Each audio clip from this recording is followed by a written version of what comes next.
It's in the process. Now it's being recorded. Okay, so today our topic is lean inventory. This topic is of interest in various subjects and particularly in supply chain management because it does lot of cost saving, operations reduction, and plant efficiency. These are the concept we will go through just in time. और एक जो आमतौर पे question रहता है कि just in time में और लीन में क्या फ़र्क है, we will discuss that as well. और लीन बेसिकली एक फ़िलासफ़ी है, जस्ट इन टाइम एक प्रोसेस है. तो लीन फ़िलासफ़ी को we will look into detail and what are the principles around which lean philosophy is built. We will go through those principles as well. फिर operations waste, Japanese ने इसके ऊपर बहुत अच्छा काम किया है. और ऑपरेशंस वेस्ट के तीन डिफरेंट सोर्सेस क्या होते हैं और उनके जापानीज नाम ज़्यादा मशहूर हैं, तो हम उनको जापानीज नाम से ही डिस्क्राइब करेंगे. और फिर लीन टूल किट है क्या, यानी आप लीन को किस तरीके से वेस्ट को कम्बैट करने के लिए यूज कर सकते हैं लीन फिलॉसफी को. यार keep on joining, right? तो and then value added work कर सकते हैं. वेस्ट आजकल एक रिसोर्स हो गया है और वेस्ट के लिए एक्चुअली अब वेस्ट का वर्ड मुनासिब नहीं है. We need to use some other for word for it because waste को अब रिसाइकिल कर रहे हैं, रीयूज कर रहे हैं and waste is contributing to economy. ये आपका अब तक जो चीज़ें हो चुकी हैं और आज की क्लास में we are going for lean inventory theory and practice.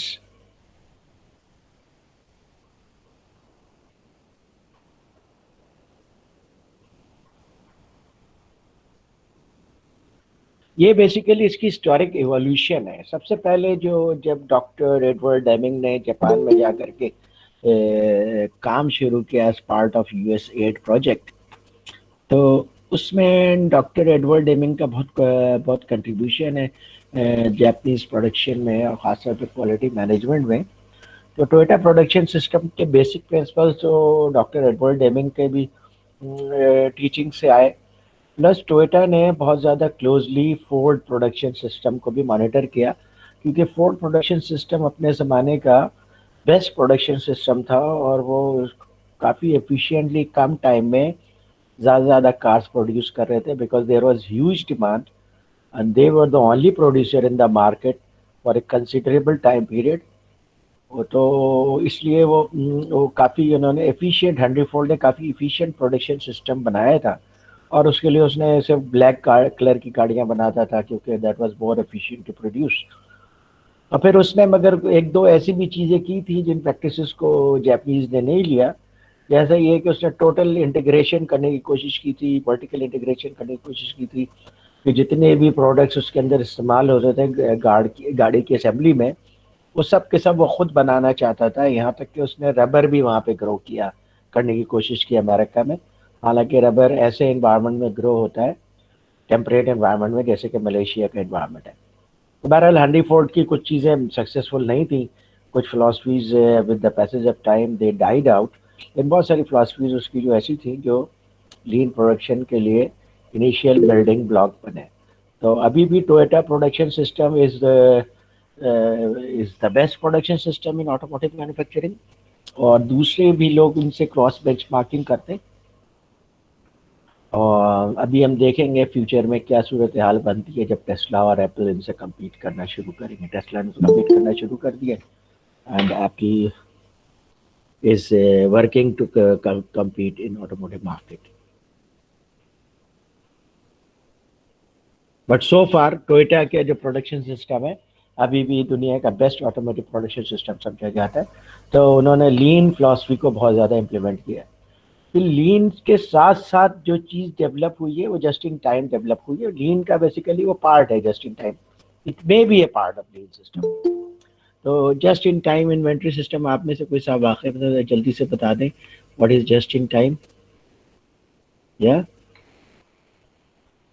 Any one of you please go ahead. Just in time क्या होता है? Sir on the demand. जी बिल्कुल, ये डिमांड पुल होता है, और जितना आपके प्रोडक्शन फ्लोर पे डिमांड होता है वेंडर उतनी ही क्वांटिटी सप्लाई करते हैं। Even in the batch processing, जितना एक प्रोसेस से दूसरे प्रोसेस की रिक्वायरमेंट होती है उतना ही डिमांड करते हैं और वो उतना ही फीड करते हैं, तो that is just in time. और फिर टोटल क्वालिटी मैनेजमेंट भी उसके साथ ही डेवलप हुआ है, साथ साथ ही डेवलप हुआ है तकरीबन। और टोटल क्वालिटी मैनेजमेंट की हिस्ट्री ये है कि पहले क्वालिटी कंट्रोल था। क्वालिटी कंट्रोल में ये होता था कि आपने कुछ पैरामीटर्स डिफाइन कर लिए थे, और उन पैरामीटर्स के ऊपर आप कंपोनेंट्स को या एंड प्रोडक्ट को चेक करते थे। अगर उन पैरामीटर्स को फुलफिल करते थे तो आप क्वालिटी में उस लॉट को पास कर देते थे। ज़्यादातर लॉट को देखा जाता था, लॉट में से अगर 5% 2% जो भी क्राइटेरिया उन्होंने रखा था, अगर क्वालिटी टेस्ट को पास कर जाता था तो पूरे लॉट को पास कर देते। तो ये टोटल क्वालिटी मैनेजमेंट था, सॉरी क्वालिटी कंट्रोल था। क्वालिटी कंट्रोल के बाद क्वालिटी एश्योरेंस आया कि जनाब आप जो है वो ये मेक श्योर करें कि जो आपने पैरामीटर बनाया है उसके मुताबिक ही प्रोडक्ट की क्वालिटी हो। तो उसके अंदर जो है क्वालिटी डिपार्टमेंट का रोल ज़्यादा एक्सपैंड हो गया। फिर टोटल क्वालिटी मैनेजमेंट सिस्टम आ गया। तो टोटल क्वालिटी मैनेजमेंट सिस्टम में बेसिकली क्वालिटी डिपार्टमेंट को एलिमिनेट कर दिया गया, and quality became responsibility of everyone in the organization. तो TQM आया, तो आप TQM के साथ और चीज़ें जैसे सिक्स सिग्मा है और इस तरह की चीज़ें भी उसके साथ आई। फिर थ्योरी ऑफ कंस्ट्रेंट्स में जापानीज ने जितना अच्छा काम किया उतना किसी और ने काम नहीं किया है, और थ्योरी ऑफ कंस्ट्रेंट्स एक बहुत अच्छा इनका मैं कहूँगा फिलॉसफी है, जिसके बेसिस पे वो बॉटल नेक्स को रिमूव करते हैं। इसके ऊपर एक स्लाइड है, तो इंशाल्लाह थ्योरी ऑफ कंस्ट्रेंट को भी एक दो स्लाइड के बाद देखेंगे। फिर लीन मैन्युफैक्चरिंग पूरी डेवलप हो गई उससे, कि जब आप कंस्ट्रेंट्स रिमूव कर सकते हैं, क्वालिटी मेक श्योर कर सकते हैं, जस्ट इन टाइम सप्लाई कर सकते हैं, तो आप मैन्युफैक्चरिंग को भी लीन कर सकते हैं, यानी कि आप मिनिमम रिसोर्सेज के साथ मोस्ट एफिशिएंट मैन्युफैक्चरिंग करें। और फिर लीन मैन्युफैक्चरिंग को एक्सटेंड कर दिया और ज़्यादा दूसरी ऑर्गेनाइजेशंस तक भी, यानी कि आपके वेंडर्स तक भी लीन का कॉन्सेप्ट चला गया, आपके डिस्ट्रीब्यूटर तक भी लीन का कॉन्सेप्ट चला गया। क्योंकि जब तक कि आप पूरे सप्लाई चेन पे लीन का कॉन्सेप्ट अप्लाई नहीं करेंगे तो सप्लाई चेन का सरप्लस क्रिएट नहीं हो सकता ओवरऑल। क्योंकि अगर ये एक दूसरे से कॉम्पीट करते रहेंगे, फ्रिक्शन करते रहेंगे, तो सप्लाई चेन सरप्लस जो है वो जीरो सम गेम भी हो सकता है कि एक गेन करेगा दूसरा लूज करेगा। और जैपनीज फ्रिक्शन को सिस्टम से भी रिमूव करने के लिए बहुत ज़्यादा उन्होंने थॉरोली वर्क किया है, और पीपल में भी फ्रिक्शन को रिमूव करने के लिए उन्होंने बहुत थॉरोली वर्क किया। आपने देखा होगा कि उनके यहाँ इंडिविजुअल परफॉर्मेंसेस नहीं होते, उनके टीम परफॉर्मेंसेस होती है, और टीम विन करती है तो एवरीवन इज़ हैप्पी। और कभी भी वो इंडिविजुअल परफॉर्मेंस को ना एक्नॉलेज करते ना अप्रिशिएट करते हैं, ये उनकी फिलॉसफी। जबकि आप अमेरिकन मैनेजमेंट सिस्टम में देखेंगे कि वो लोग इंडिविजुअल परफॉर्मेंस को बहुत ज़्यादा अप्रिशिएट करते हैं, इसलिए उनके इंडिविजुअल स्टार्स बहुत होते हैं। तो इसलिए lean manufacturing led to natural evolution था लीन सप्लाई चेन, और this is an era of lean supply chain. अभी जितना भी काम हो रहा है दुनिया में और सप्लाई चेन में, इस वक्त नो डाउट अमेरिकन कंपनीज ने लीड ली हुई है, तो वो भी लीन के ऊपर काम कर रहे हैं। तो लीन का कॉन्सेप्ट ही बेसिकली है कि जिसके जरिए आप सप्लाई चेन का सरप्लस मैक्सिमाइज कर सकते हैं और कस्टमर को ज़्यादा बेहतर तरीके से सर्व कर सकते हैं। तो ये बेसिकली वो बैकग्राउंड है जिसके लीन इवॉल्व हुआ है। और ये रहा theory of constraints. Theory of constraints का मकसद ये होता है कि देखिए आपके प्लांट में जो भी चीज़ कंस्ट्रेंट है या बॉटलनेक है, आप उसको एड्रेस करते हैं सबसे पहले, क्योंकि जब आप बॉटलनेक को एड्रेस कर लेंगे तो आपका प्लांट का प्रोसेस जो है वो खुद ब खुद सीमलेस हो जाएगा। तो पहला काम ये होता है कि आइडेंटिफाई करते हैं आप कंस्ट्रेंट को, and then you exploit the constraint. Exploit the constraint का मतलब ये हुआ कि you work on the constraint, you discuss के इस कंस्ट्रेंट को हम किस तरीके से मैनेज करें कि ये कंस्ट्रेंट ना रहे। तो जैसे मिसाल के तौर पे अब आपके एग्जाम करीब आने वाले हैं और आपको पूरा कोर्स पढ़ना है, तो अभी इस वक्त सबसे बड़ा कंस्ट्रेंट क्या है? आपका टाइम है। ठीक है, कि आपने अब कम टाइम में उसको पढ़ना है, तो अब टाइम आपका कॉन्स्टेंट हो गया। क्यों? क्योंकि अगर आपको ज्यादा टाइम दे दिया जाए तो यू विल मैनेज, कोई प्रॉब्लम नहीं है। लेकिन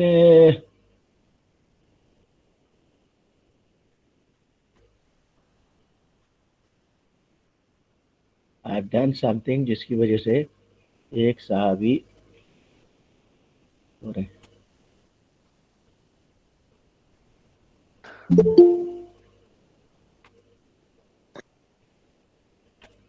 आई think we can live with this. Right click करके अनपिन करके हो जाए। ओके अनपिन कर दूं? जी, अच्छा, इसी स्क्रीन पे ना जिस पे आ रहा है ना, इस पे अनपिन कर दें। राइट क्लिक करके मेन स्क्रीन पे जहाँ पे पिक्चर आ रही है। अनपिन, अनपिन का कोई ऑप्शन नहीं आ नहीं, रहा। ये बन पाना, लेकिन पिन बनी हुई आ रही है। अच्छा, इसी को प्रेस कर दूं? हाँ करें। क्यों ऐसा आ रहा आपके पास? सर एक काम करें, इसकी शक्ल पे 3 ऑप्शंस आ रहे होंगे, उसमें से लेफ्ट वाले ऑप्शन है उस पर क्लिक कर हाँ दें वो, आप। यस, इस पे कर हाँ दें। राइट, ओके, बिल्कुल, हाँ यही unpin. Okay, thank you. I did once before as well. Okay, तो ये थ्योरी ऑफ कंस्ट्रेंट में आप क्या करते हैं, उस कंस्ट्रेंट को एक्सप्लॉइट करते हैं। जैसे मिसाल के तौर पर अभी आपको एग्जाम करिए में, तो आपका सबसे बड़ा कंस्ट्रेंट क्या है? टाइम। अब आप टाइम कंस्ट्रेंट को आप कैसे ओवरकम कर सकते हैं? अगर आप उसे ओवरकम कर सकते हैं तो आप तो उस कंस्ट्रेंट को रिमूव कर लिया। वन मेथड इज कि आप बाकी सारे काम छोड़ करके सिर्फ एग्जाम की तैयारी करें, तो आपने अपना जो ऑब्जेक्टिव है उसके हिसाब से आपने कंस्ट्रेंट को रिमूव कर लिया। तो बहुत सारी कंस्ट्रेंट हो सकते हैं, कोई प्रोसेस रिमूव हो सकता है कंस्ट्रेंट, कोई स्पेशलाइज्ड टास्क कंस्ट्रेंट हो सकता है, कोई स्पेशलाइज्ड स्किल कंस्ट्रेंट हो सकते हैं। तो आप जो है वो परफॉर्मेंस ऑफ द कंस्ट्रेंट को एलिवेट करते हैं, मतलब ये कि इस तरह से करते हैं कि वो कंस्ट्रेंट नहीं रहता, तो आप उस प्रोसेस को रिपीट करके स्टैंडर्डाइज कर लेते हैं। फिर नया कंस्ट्रेंट ढूंढ रहे होते हैं, तो ये कंटिन्यूस इम्प्रूवमेंट भी हो रहा होता है और प्लांट से कंस्ट्रेंट भी रिमूव हो रहा होता है। तो ये है थ्योरी ऑफ कंस्ट्रेंट। लीन के ये 10 कल्चरल एंड मैनेजेरियल एलिमेंट्स हैं जिनके बगैर आप, यानी लीन एक कल्चर है, और चूंकि ये कल्चर जापानीज कल्चर से आया है, तो आप सिर्फ लीन को ऐसे नहीं इम्प्लीमेंट कर सकते जब तक कि आप उसका पूरा कल्चर नाम आप उसका इम्प्लीमेंट ना करें। जैसे मैंने बताया कि लीन बेसिकली एक बाई प्रोडक्ट है जापानीज कल्चर का। तो जब तक कि आप जापानीज के मैनेजमेंट सिस्टम और कल्चर को नहीं समझेंगे, आप लीन को अपने ऑर्गेनाइजेशन में इम्प्लीमेंट नहीं कर सकते। जैसे मैंने आपको बताया कि जापानीज में ग्रुप एप्रिसिएशन होती है, इंडिविजुअल एप्रिसिएशन नहीं होती है। तो जब तक कि आप वो चीज़ नहीं लाएंगे कि ग्रुप में लोग काम करना सीखे, टीम रिस्पॉन्सिबिलिटी सीखे, टीम वर्क सीखे, आप लीन को इम्प्लीमेंट नहीं कर सकते। लीन जो है इंडिविजुअल परफॉर्मेंस की चीज़ नहीं है, बल्कि टीम रिस्पॉन्सिबिलिटी की चीज़ है। फिर उसमें फ्लेक्सिबल वर्कफोर्स चाहिए होता है। फ्लेक्सिबल वर्कफोर्स इसलिए चाहिए होता है ताकि आपके किसी भी प्रोसेस के दौरान किसी भी वर्क मैन की ज़रूरत पड़े तो आपके पास लोग अवेलेबल रहें। लोग एक से ज़्यादा स्किल्स में जब ट्रेंड होते हैं, स्किल्ड होते हैं, तो उनको डायगोनली यूज़ किया जा सकता है, डिफरेंट पर्पसेस के लिए यूज़ किया जा सकता है। तो आपका ह्यूमन रिसोर्स मैक्सिमम यूटिलाइज होता है। मैक्सिमम यूटिलाइज हो रहा है मतलब है कि ह्यूमन रिसोर्स वेस्ट नहीं हो रहा है। तो that is lean basically concept. अच्छा, लीन में एम्प्लॉयमेंट स्टेबिलिटी पे बहुत ज़्यादा ध्यान दिया जाता है, लोगों को लाइफ टाइम एम्प्लॉयमेंट दी जाती है। ये भी अमेरिकन कल्चर से अपोजिट है, क्योंकि अमेरिका में हायर एंड फायर का कल्चर बहुत ज़्यादा है। जब उनका बिजनेस एक्सपैंड करता है वो लोगों को हायर कर लेते हैं, जब भी उनका बिजनेस थोड़ा कॉन्ट्रैक्ट होने लगता है या रिसेशन आता है वो लोगों को फायर कर देते हैं। लेकिन जापानीज लाइफ टाइम एम्प्लॉयमेंट पे अभी तक काम कर रहे थे, अब उनके अभी थोड़ा सा ये शेक हो रहा है ये सिस्टम। तो लीन के लिए एम्प्लॉयमेंट स्टेबिलिटी ज़रूरी है। क्यों? क्योंकि जब तक कि आपके एम्प्लॉय पूरे प्रोसेस को, पूरे सिस्टम को ऑन नहीं करेंगे, वो उसके लीन के लिए काम नहीं करेंगे। और ऑन उसी वक्त करेंगे जब आप उसको, उनको लाइफ टाइम ओनरशिप दें। फिर जो थिंकिंग होनी चाहिए वो आपका एक चीज़ पे थिंकिंग नहीं होनी चाहिए, बल्कि पूरे सिस्टम पे थिंकिंग होनी चाहिए, क्योंकि हर चीज़ दूसरे के साथ लिंक्ड है। तो आप सिस्टम को एक चीज़ को इम्प्रूव कर रहे हैं तो हो सकता है उसका इम्पैक्ट दूसरी जगह पे नेगेटिव आ रहा हो। तो आपको इस तरह से इम्प्रूव करना है कि आपका पूरा सिस्टम ठीक हो जाए। जैसे आपने इन्वेंट्री को इम्प्रूव कर दिया ओवर ऑर्डर करके, तो आपकी इन्वेंट्री तो महफूज हो गई, बफर आपने क्रिएट कर लिया, थोड़ा फाइनेंस ज़्यादा लगाए, लेकिन उससे नुकसान क्या हो रहा है कि आप उसके ऊपर ओवर इन्वेस्टमेंट कर रहे हैं। तो जब तक कि आप सिस्टम थिंकिंग नहीं करेंगे, प्रोसेस थिंकिंग नहीं करेंगे और इन टोटलिटी थिंकिंग नहीं करेंगे, आप लीन कॉन्सेप्ट को अप्लाई नहीं कर सकते। और अमेरिका में जैसे मिसाल के तौर पर फ़र्क क्यों है, अमेरिका लीन पूरी तरह से क्यों नहीं इम्प्लीमेंट कर पाते अमेरिकन, क्योंकि उनके यहाँ भी एक्सपर्टीज का ज़्यादा कॉन्सेप्ट है कि एक आदमी है उसको एक ही चीज़ में ट्रेन कर दो और वो उसी में एक्सपर्ट होता रहे तो प्रोडक्टिविटी ज़्यादा बढ़ जाएगी।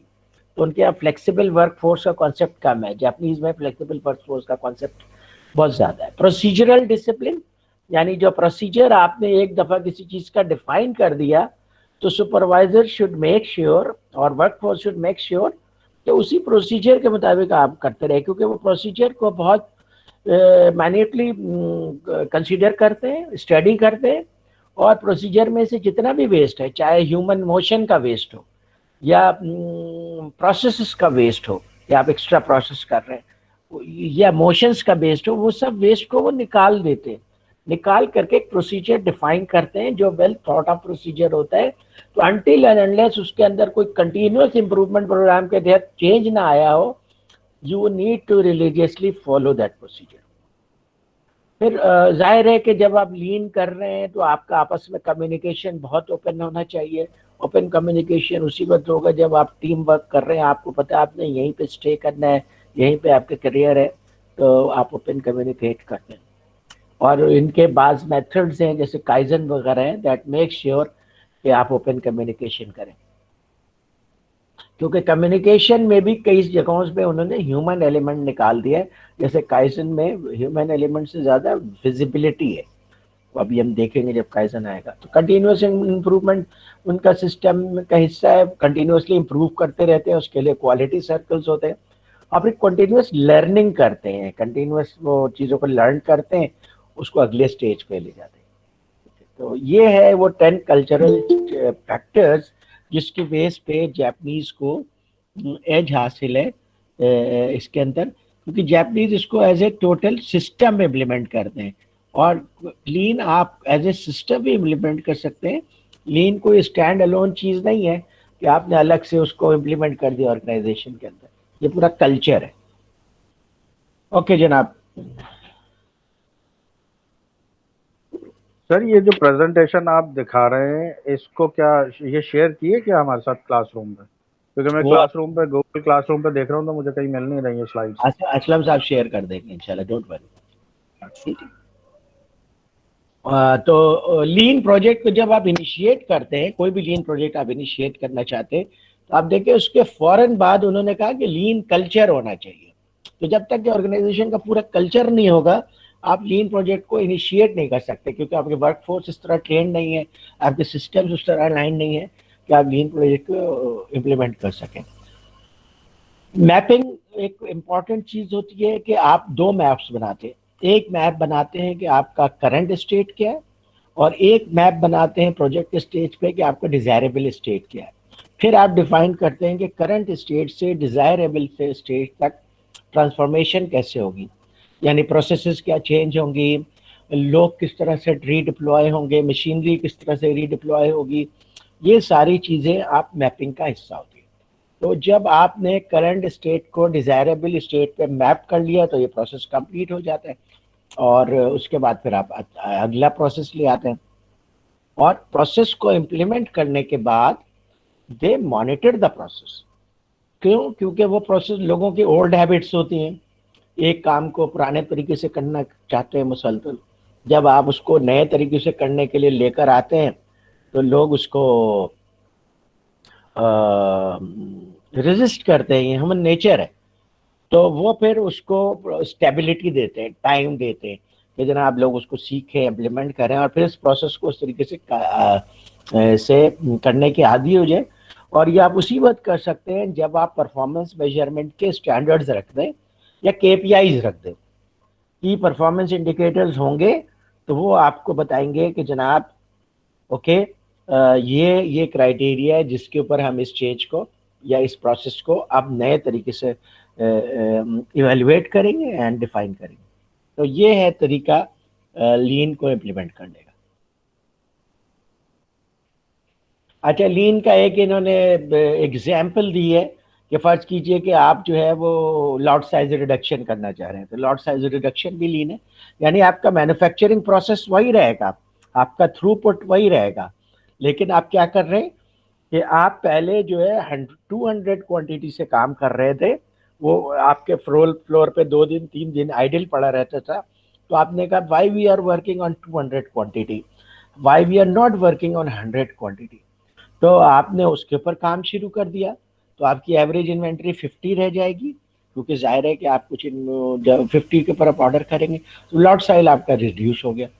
तो इस तरह के इम्प्रूवमेंट्स होते हैं जो सिंपल इम्प्रूवमेंट्स होते हैं, और उसको लोग सोच करके और क्वालिटी सर्कल करके डिस्कशन करके इम्प्लीमेंट करते रहते, तो लीन होते चले जाते हैं।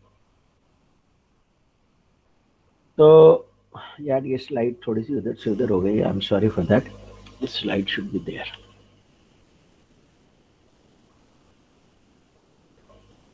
तो इसमें हम ये चीज़ें और देखेंगे कि lean lot sizes, pull system क्या होता है, पुल सिस्टम से आप लोग वाकिफ भी हैं, और कानबान क्या है और बेनिफिट्स क्या हैं कि लीन के, ये सब चीज़ें हम देखेंगे। तो अब आ जाइए अब इसके। Okay, so lean inventory concept in practice. Lean inventory क्या है? Lean inventory is basically just in time. तो आप ये समझ सकते हैं कि लीन पूरी एक फिलॉसफी है, उसमें इन्वेंट्री मैनेजमेंट की जो फिलॉसफी है that is just in time. तो आप ये भी कह सकते हैं कि just in time is a subset of lean. Lean superset है या यूनिवर्स है, और जस्ट इन टाइम उसका सबसेट है। तो इसमें आपका क्या है कि आप इन्वेंट्री को उसी वक्त लेते हैं जब आपको इन्वेंट्री की ज़रूरत होती है, और आप कोशिश करते हैं कि ज़ीरो डिफेक्ट पे आ जाए। ज़ीरो डिफेक्ट पे ऑर्गेनाइजेशंस आ रही हैं, और अब तो बियॉन्ड ज़ीरो पे भी काम हो रहा है। तो 6 सिग्मा पे तो बहुत अच्छे से काम हो रहा है। अब 6 सिग्मा का मतलब है you are accepting 3 defects in a million. अब ज़ीरो डिफेक्ट पे भी काम कर रही हैं ऑर्गेनाइजेशंस, और तो ये जस्ट इन टाइम का ही है, क्योंकि जस्ट इन टाइम में आप जब ज़ीरो डिफेक्ट पे आएंगे तो आप एग्जैक्टली उतनी इन्वेंट्री ऑर्डर करने की पोजीशन में होंगे जितनी इज नीडेड। प्लस कंटिन्यूसली आप लीड टाइम रिड्यूस करते रहते हैं, यानी पहले आपको सप्लायर 30 डेज में सप्लाई करता था, आप कोशिश करेंगे कि उसको 20 डेज में सप्लाई करेंगे। जब आप 20 डेज में सप्लाई करने के काबिल हो जाएगा, आपका लॉट साइज खुद ब खुद रिड्यूस हो जाएगा। तो दैट इज कि आप समझ लीजिए कि आपने 10 डेज का इन्वेंट्री से कैश निकाल लिया है। अब इंस्टेड ऑफ आप इन्वेंट्री पे 30 डेज के लिए कैश इन्वेस्ट करते थे, अब आप 20 डेज के लिए कैश इन्वेस्ट कर रहे हैं। इसी को रिड्यूस करते करते वो एक दिन पे ले आ जाते हैं या जस्ट इन टाइम पे ले आते हैं।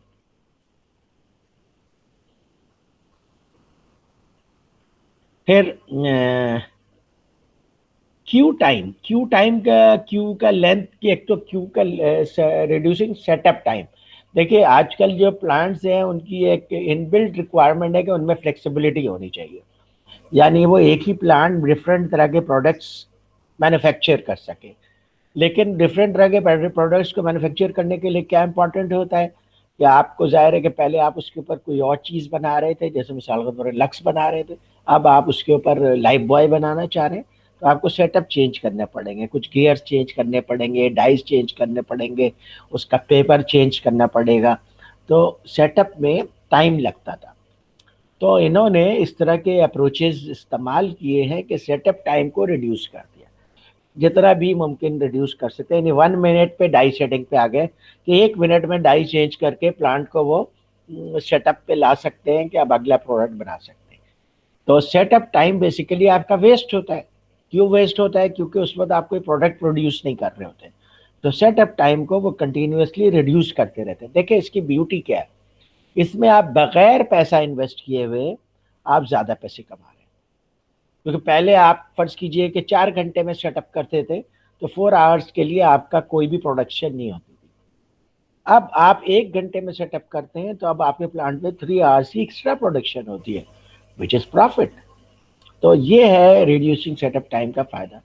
फिर क्यू लेंथ को भी रिड्यूस करते हैं। क्यू क्या है कि एक प्रोडक्ट के ऊपर आपने कोई ऑपरेशन करना है, उस ऑपरेशन करने के लिए पीछे प्रोडक्ट्स बहुत सारे क्यू में लगे रहते हैं।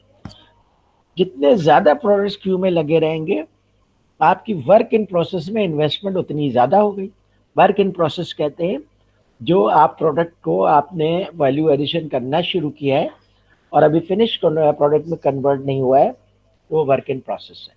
कोई 50% वर्क इन प्रोसेस पे होता है, कोई 75% वर्क इन प्रोसेस पे होता है, कोई 25% वर्क इन प्रोसेस में होता है। मिसाल के तौर पर किसी गाड़ी में, वे किसी प्लांट के अंदर गाड़ी बन रही है, अब किसी में उन्होंने एसी सिस्टम लगा दिया है, किसी में उन्होंने एसी सिस्टम के साथ साथ टेक भी लगा दिया है, तो उसका वर्क इन प्रोसेस ज़्यादा हो गया, लेकिन इनमें से कोई भी गाड़ी सेल करने के काबिल नहीं। अगर क्यू लेंथ ज़्यादा होगी, इसका मतलब आपका ज़्यादा पैसा वर्क इन प्रोसेस में स्टकअप है, and that is not useful money. अगर आप क्यू लेंथ को शॉर्ट कर दें, वो डिफरेंट प्रोडक्शंस में आप कुछ ऐड करके, डिलीट करके, प्रोसेस को फास्ट करके, ज़्यादा वर्कर्स लगा करके आप क्यू लेंथ को शॉर्ट कर दें, तो मे भी पहले वर्क इन प्रोसेस में आपका 10 मिलियन लगा हुआ था, अब 5 मिलियन लगा हुआ होगा, तो $5 मिलियन स्ट्रेट फॉरवर्ड आपने अपने बिजनेस में से निकाल लिया। अब कम पैसों से आप वही बिजनेस कर रहे हैं, that is efficiency, that is more profit. फिर लॉट साइजेस भी रिड्यूस करते रहते हैं, बिकॉज लॉट साइजेस में आपका पैसा इन्वेस्ट हुआ होता है।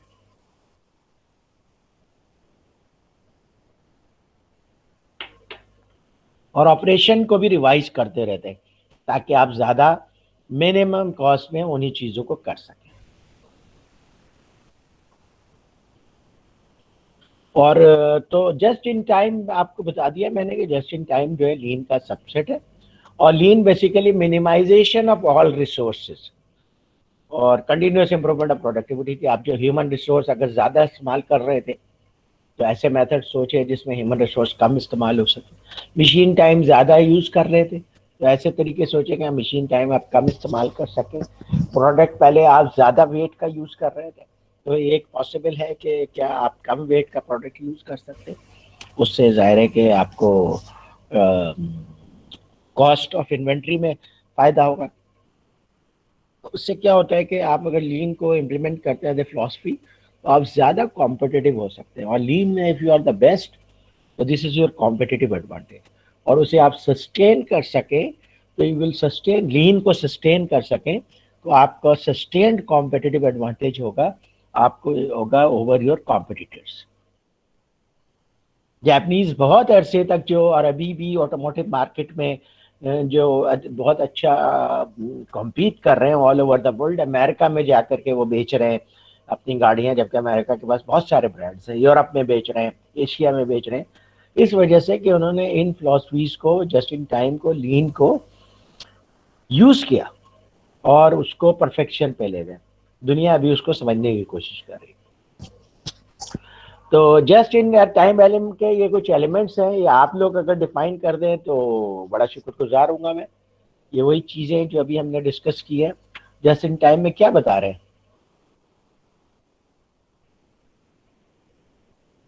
Yes, any one of you? Sir, जब ऑन डिमांड होगा ना जस्ट इन टाइम में, तो ये होगा कि जब जो भी क्लाइंट है वो आपको ऑर्डर करेगा और देन आप उसको काम करके उसके जो टास्क कंप्लीट है उसको हैंड ओवर कर देंगे। That is just in time production. Yes, very good. और इसी तरह इन्वेंट्री जब आपको चाहिए तभी आप यूज करेंगे। Yes, very good. दूसरे से आपको बताएं दूसरा पॉइंट। सारी चीजें ऑन टाइम आएंगी ना सर, जाहिर बात है। जब ऑर्डर मिलेगा तभी वो रॉ मटेरियल परचेज करेगा, सारी चीजें परचेज करेगा, उसके बाद उसको फिनिश वर्क में करके उसको हैंड ओवर कर देगा पार्टी को। जी जी। जापानीज एक और काम करते हैं, वो अगली स्लाइड्स में आएगा। वो काम करते हैं फ्लो के ऊपर। वो इस चीज़ पे बिलीव नहीं करते कि जब सीजनल डिमांड आया है या कस्टमर का डिमांड ऊपर हो गया तो मैन्युफैक्चरिंग प्रोसेस पे प्रेशर डाल दो, और जब डिमांड कम हो गया तो मैन्युफैक्चरिंग प्रोसेस से प्रेशर कम होगा, चीज़ें अंडर यूटिलाइज होंगी। ये एफिशिएंसी नहीं है। वो कहते हैं एफिशिएंसी ये है कि हम इसमें से स्ट्रेन निकाल दें सिस्टम में से, और सिस्टम को हम थ्रूपुट कांस्टेंट रखें और आगे डिमांड ऐसे मैनेज करें कि इस कांस्टेंट थ्रूपुट को हम कस्टमर्स तक पहुंचा सकें। तो उसमें प्राइसिंग वगैरह की टेक्निक्स होती हैं जो यूज होती है। जी सर, तो उसमें फिर बजट का इशू नहीं आ जाएगा?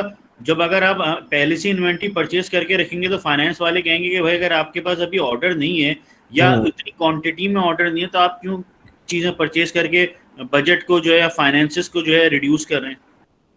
देखिए अगर वो उनका जैपनीज का जो कॉन्सेप्ट है ना वो डिफरेंट है। वो ये कहते हैं कि अगर हमने आगे हम मूदा मूरी ये जो कॉन्सेप्ट पढ़ेंगे वो यही कॉन्सेप्ट है एक्चुअली। वो कहते हैं कि हमें ना अपने लोगों पे स्ट्रेन डालना है, ना हमें प्रोसेसेस पे स्ट्रेन डालना है, ना सिस्टम पे स्ट्रेन डालना है। सिस्टम को स्मूथली चलाना है, और सिस्टम को स्मूथली चलाने के लिए डिमांड को ऐसे मैनेज करना आगे जा करके कि वो जो प्रोडक्शन हो रही है डिमांड के साथ वो मैच कर जाए। उसका एक तरीका ये भी होता है कि आप प्राइसिंग एडजस्ट कर लें। उसका दूसरा तरीका ये होता है कि आप मार्केट से एडजस्ट कर लें। अगर आपकी प्रोडक्शन ज़्यादा हो रही है तो ज़्यादा मार्केट्स में आप उसे एक्सपोर्ट उसे डिलीवर करें। जैसे पाकिस्तान में टोयोटा की जो प्रोडक्शन होती है, अगर वो पाकिस्तानी मार्केट की रिक्वायरमेंट से ज़्यादा होती है वो श्रीलंकन मार्केट में एक्सपोर्ट कर देते हैं। इस तरह से वो अपनी प्रोडक्शन की जो टेम्पो है उसको स्मूथ रखते हैं। ये जैपनीज लीन के अंदर ये इम्पोर्टेंट कॉन्सेप्ट है कि आप अपने प्रोडक्शन को एक पेस पे रखें जिसको कहते हैं फ्लो। इसी तरीके से वो कहते हैं कि जनाब आप वेस्ट रिड्यूस करें। इसी तरह का भी वेस्ट है, मटेरियल का वेस्ट है, टाइम का वेस्ट है, लेबर का वेस्ट है, ये आप रिड्यूस करें। ये देखिए ये यहाँ पे जी, यहाँ पे इन्होंने यही बात की है, वर्क ऑर्डर पे काम नहीं करें, कंटिन्यूअस फ्लो पे काम करें। और आपके बुक में जो एग्जाम्पल दी है वो ये दी है कि जनाब आपके पास जो है बाज़ औक़ात ऐसा भी होता है कि आपके सेल्स वाले ऑर्डर रोक करके रखते हैं और पूरे महीने का ऑर्डर जब एक साथ आ जाता है फिर वो प्रोडक्शन को देते हैं, जिससे प्रोडक्शन के ऊपर बहुत ज़्यादा लोड आ जाता है। तो उन्होंने इन दोनों को कंबाइन कर दिया, ऑपरेशंस को और सेल्स को। और सेल्स एंड ऑपरेशनल प्लानिंग जो कंबाइन करके जो कॉन्सेप्ट आया है वो बेसिकली जैपनीज प्लांट से आया। तो जब सेल्स और ऑपरेशन प्लानिंग को आपने कंबाइन कर दिया तो सेल्स के जितने भी ऑर्डर्स आ रहे हैं या एक्सपेक्टेड है कि आ सकते हैं, उसके हिसाब से फिर आप फ्लो को ज़्यादा बेहतर तरीके से मैनेज कर सकते हैं। ये एक तरीका है। सर बात ये है कि ये तो जितनी भी चीजें हैं ना, ये एक रनिंग इदारा या जो कोई रनिंग इदारा है उस पे एप्लीकेबल होती है। लेकिन अगर कोई नई ऑर्गेनाइजेशन लॉन्च करता है, नई प्रोडक्ट लॉन्च करता है, तो सर फिर उस कैटेगरी में किस चीज को वो प्रेफर करे? वो जस्ट इन टाइम के मेथड को प्रेफर करे या वो पहले से एग्जिस्टिंग जो है? नए इदारे के लिए तो या नए प्रोडक्ट के लिए तो सबसे पहली बात तो ये है कि वो प्रोडक्ट लाइफ साइकिल के ग्रोथ के स्टेज पे। ग्रोथ के स्टेज का मतलब यही है कि अभी उसकी जो डिमांड है मार्केट के साथ मैच करने जा रही है। और लीन का कॉन्सेप्ट बेसिकली आप देखेंगे उन ऑर्गेनाइजेशंस में इस्तेमाल होता है जो एक मैच्योरिटी के लेवल पे है या एक एडवांसमेंट के लेवल पे। कोई नए प्लांट को आप नहीं देखेंगे कि नया प्लांट शुरू से ही लीन पे चल रहा है, वो पॉसिबल नहीं है। ये तो ऑपरेशनल मैच्योरिटी के जैसे जैसे स्टेजेस पे जाएंगे वैसे ही आप लीन को ज़्यादा अडॉप्ट करेंगे। टोयोटा जाहिर है 50-60 ईयर से इस बिजनेस में है, फिर वो लीन को अब इम्प्लीमेंट करके इस लेवल पे आए। तो नए के ऊपर तो इसको इम्प्लीमेंट करना इज़ डिफ़िकल्ट, आई एग्री, क्योंकि उनके ग्रोथ में नए प्रोडक्ट ज़्यादा होते होंगे, एक्सपेंशन हो रही है। लेकिन उसको भी आप सिस्टमेटिक करके लीन सिस्टम को कर सकते हैं। लेकिन बेसिकली ये मैच्योर या एडवांस लेवल की चीज़ है जो जिसमें आप के प्लांट इतनी मैच्योरिटी पे आ जाए। तो सर वो किस स्ट्रेटेजी को डेवलप करना उनके लिए जो है बेस्ट होगा? नहीं, इस वक्त हम बात कर रहे हैं लीन की। उनके लिए जो है वो अब हम जैसे मिसाल के तौर पर वेयर हाउस में वो थर्ड पार्टी लॉजिस्टिक्स पे जा सकते हैं, क्योंकि अभी उनके प्रोडक्ट जो है वो ग्रोथ पे चल रही है, market demand Aahista Aahista establish होगी। तो बजाय इसके कि वो अपना वेयर हाउस बनाए, थर्ड पार्टी लॉजिस्टिक्स पे जा सकते हैं। उनकी स्ट्रेटेजी बिल्कुल डिफरेंट होगी। हम ये बात कर रहे हैं एक ऐसा रनिंग प्लांट जो एक स्टेबलाइज बिजनेस रखता है या एक डिसेंट ग्रोथ रखता है, उसमें किस तरह से आप चीज़ें मैनेज कर रहे हैं। ठीक है, लीन आप एकदम से किसी चीज़ को इम्प्लीमेंट करते ही लीन नहीं अप्लाई कर सकते। लीन का मतलब ही है कंटिन्यूस इम्प्रूवमेंट, और continuous improvement with the passage of time लेकर के आएंगे। ओके, तो multi skilled labour force move towards cellular manufacturing environment के आप माइक्रो लेवल पे मैन्युफैक्चरिंग एनवायरनमेंट को मैनेज कर रहे हैं।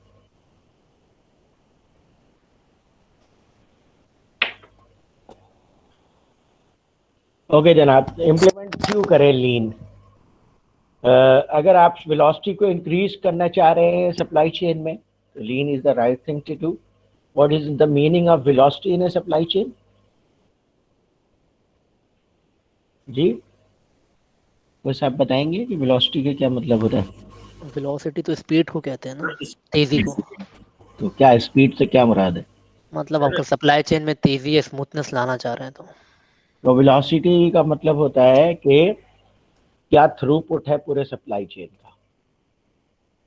सप्लाई चेन में भी अगर आप लीन इम्प्लीमेंट करने जा रहे हैं तो फर्ज कीजिए मैन्युफैक्चरिंग प्रोडक्ट बना बनाकर स्टोर कर रहा है, आगे डिस्ट्रीब्यूटर उसे डिस्ट्रीब्यूट नहीं कर रहा है या आगे कस्टमर इसे पुल नहीं कर रहा, तो ये तो लीन के प्रिंसिपल के, लीन के फिलॉसफी के खिलाफ है।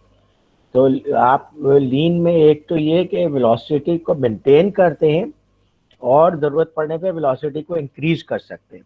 तो अगर मार्केट डिमांड ज़्यादा बढ़ रही है तो आप उसी के थ्रू वेलोसिटी को इंक्रीज वेलोसिटी के साथ मैनेज कर सकते हैं, जो एजाइल सप्लाई चेन का कॉन्सेप्ट है। और इम्प्लीमेंट में ये सब चीज़ें हम डिस्कस कर चुके हैं कि वर्किंग कैपिटल की रिक्वायरमेंट डिक्रीज हो जाती है लीन इम्प्लीमेंट करने से, कैश फ्लो ज़्यादा बेहतर हो जाता है, इन्वेंट्री टर्न बेहतर हो जाता है। What is inventory turn? Number of times inventory हमारे पास जो सेल आउट हो रही है और जी। दोबारा रेप्लेश हो रही है। जी बिल्कुल, यानी अगर आप साल में पहले 50 टाइम्स अपनी इन्वेंट्री टर्न कर रहे थे, मे बी अब आप 60 टाइम टर्न कर रहे हैं, तो इसका मतलब है आपका प्रॉफिट 50 टाइम्स की बजाय 60 टाइम्स हो गया। और कॉम्पिटिटिव एडवांटेज मिलता है आपको लीन से। जब कॉम्पिटिटिव एडवांटेज मिलता है तो मार्केट शेयर आपका इंक्रीज हो जाता है। नॉन वैल्यू एडेड एक्टिविटीज किसको कहते हैं?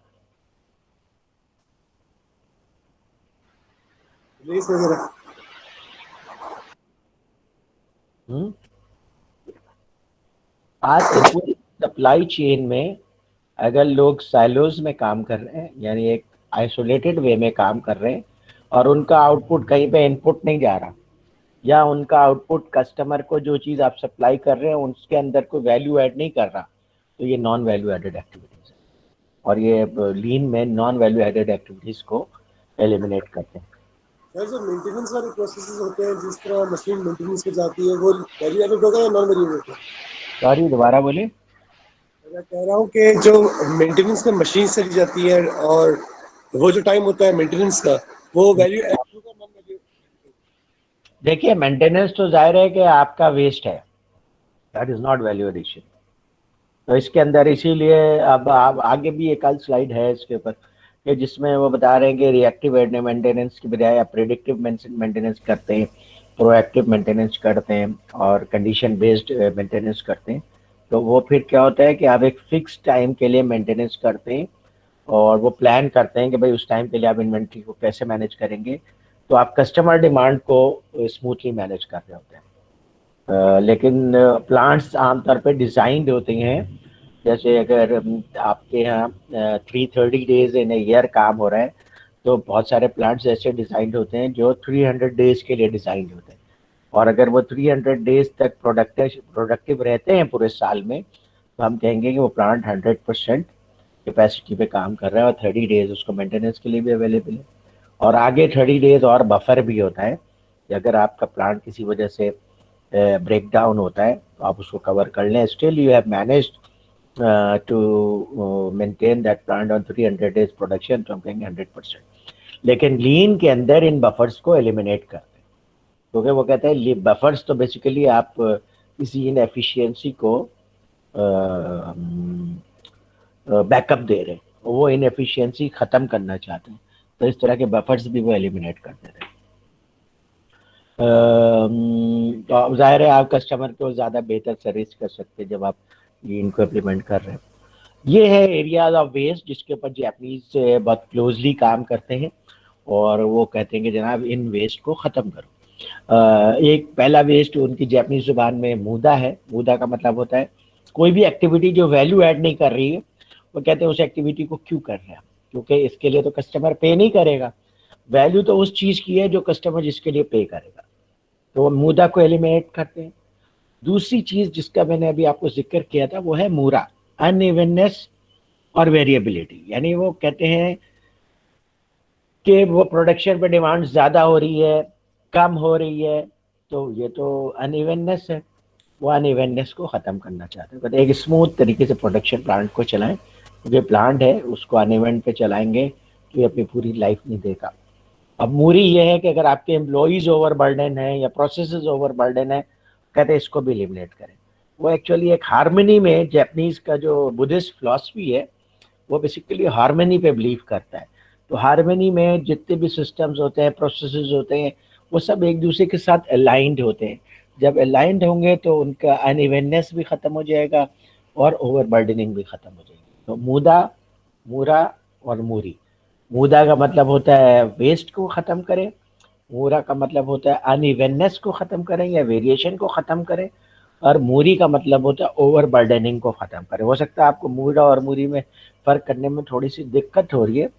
अगर आपका प्लांट ज़्यादा पे भी कभी काम कर रहा है और कभी कम पे काम कर रहा है तो ये मूरा है, और आपका प्लांट मुसलसल ओवर प्रोडक्शन कर रहा है तो ये ओवर बर्डनिंग है for a longer period of time, तो ये मूरी है। तो ये उन्होंने उसके लिए जो 3 एम्स है, मूदा, मूरा और मूरी, उनको कंट्रोल करने के लिए जापानीज ने कुछ टूल्स भी डेवलप किए हैं। कि सबसे पहली क्या चीज़ है, हेजुनका लेवलिंग, मतलब ये कि ऑर्डर्स को इस तरह से स्प्रेड कर दें कि वो इवनली डिस्ट्रीब्यूट हो जाए प्लांट के ऊपर और वो अचीवेबल है। तो जैसे मैंने आपको एग्जांपल दिया कि लेवलिंग कैसे करते हैं, कि जैसे पाकिस्तान का जो टोयोटा का प्लांट है वो पाकिस्तान की मार्केट को पूरा 100% सप्लाई करता है, लेकिन कभी पाकिस्तानी मार्केट की डिमांड कम हो जाती है तब भी वो अपने प्लांट को स्लो डाउन नहीं करते, बल्कि जो उनकी ज़्यादा प्रोडक्शन होती है वो श्रीलंकन मार्केट को एक्सपोर्ट कर देते हैं। इस तरीके से उन्होंने प्लांट्स को पूरी दुनिया में डिस्ट्रीब्यूट किया है कि वो लेवलिंग कर सके।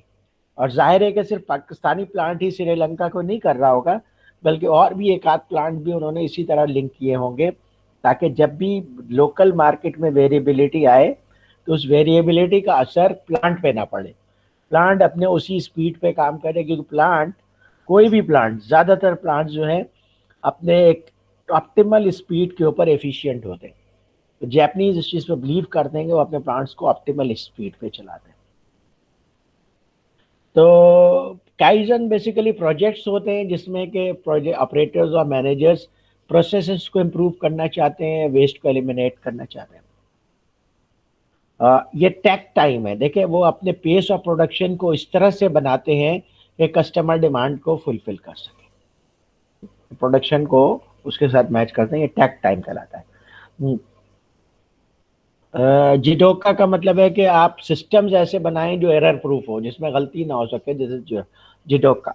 और पोका यूके ऐसे मशीनरी बनाएं, ऐसे टूल्स बनाएं, ऐसे फिक्सचर्स बनाएं कि जिसमें के गलती के चांसेस ही ना हो।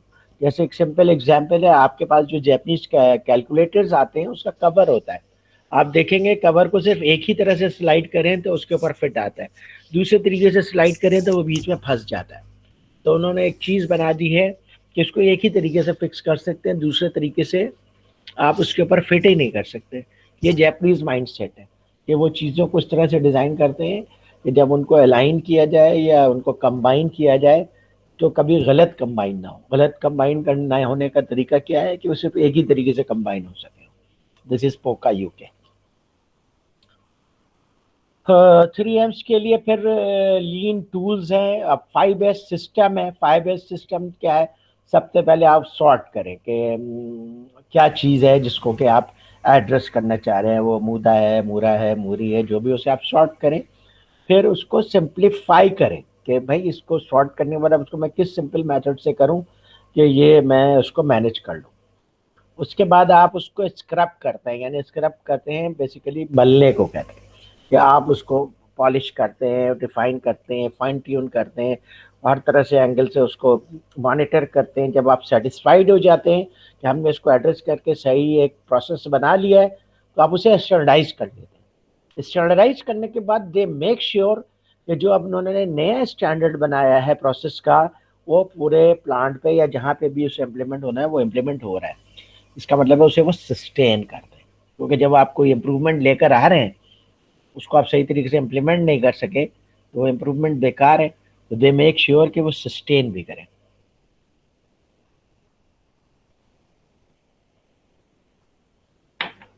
फ्लो बेसिकली वही जापानीज फिलॉसफी।